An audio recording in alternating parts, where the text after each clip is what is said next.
Hello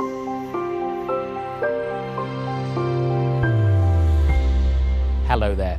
There's a whole range of biases that human beings are prone to that can cause us to make poor investment decisions.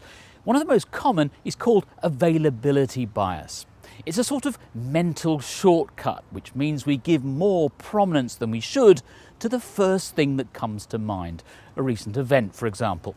Availability, as its name suggests, is about how readily we can bring something to mind.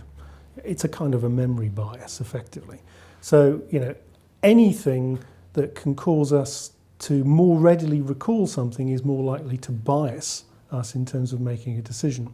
So recency is one, primacy is another. So the first thing that happens in a sequence.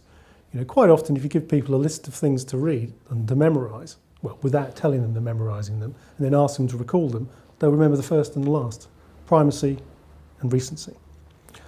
Salience is perhaps the biggest one. So salience is when something absolutely dramatic happens and it really sticks in the mind. And sometimes these things are multi-generational. So for instance, the Wall Street crash. Every time we have a market downturn, the papers are full about how it's the next Wall Street crash. It never is, but it really does live in the memory. Availability bias doesn't just harm our investments. In extreme cases, it can even cost us our lives.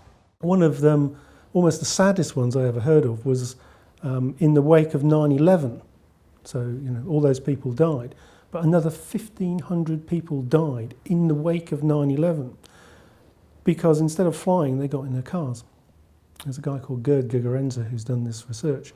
And what he's shown is that there were, over the next 2 years, 1,500 more fatalities on the roads around New York.